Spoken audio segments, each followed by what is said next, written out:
আবার চিত্রনায়িকা পরিমণির বিরুদ্ধে থানায় অভিযোগ। এবার তার গৃহকর্মী অভিযোগ করেছেন নির্যাতনের, অর্থাৎ পরিমণির বিরুদ্ধে অভিযোগ গৃহকর্মীকে নির্যাতন করা। গৃহকর্মী এই নির্যাতনের ঘটনায় ইতিমধ্যেই ফাটাদা থানায় সাধারণ ডায়েরি হয়েছে এবং পুলিশ এই ডায়েরির সূত্র ধরে তদন্তও শুরু করেছে। অর্থাৎ ওই গৃহকর্মী কবে কখন পরিমণির বাসায় কাজ নিয়েছিল, কি শর্তে কাজ নিয়েছিল, বান্ডেল থাকলে প্রতি সেনমানিতে টাকা বাঁচবে। বিকাশ সেনমানি বান্ডেল কিনে জিতুন প্রতি লেনদেনে। পরিমণি তার উপর নির্যাতন করেছিলেন কিনা, করে থাকলে কোন পরিস্থিতিতে তার উপর নির্যাতন করা হয়েছিল, সেটাই এখন তদন্তের বিষয়।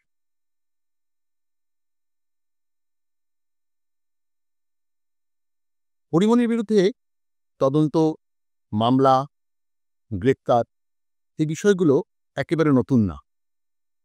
এর আগে পরিমণির বনানীর বাসা র্যাব ঘিরে ফেলে এবং র্যাবের কর্মকর্তারা সেখান থেকে তাকে যখন গ্রেপ্তার করে নিয়ে যান বা আটক করে নিয়ে যান, তখন তার বাসায় বিপুল পরিমাণ মদ পাওয়া যায় এবং এ কারণেই তার বিরুদ্ধে মাদকদ্রব্য আইনে পুলিশ বাদী হয়ে মামলা দায়ের করে।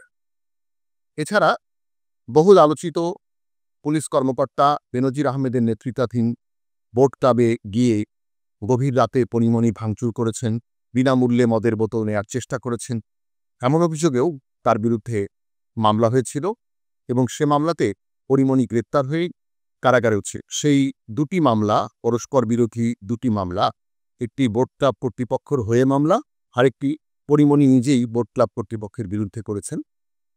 এই তিনটি মামলা এখনও বিচারের পর্যায়ে রয়েছে। এই পরিস্থিতিতে পরিমণির বিরুদ্ধে আবারও গৃহকর্মী নির্যাতনের অভিযোগে ভাটারা থানায় জিডি হল।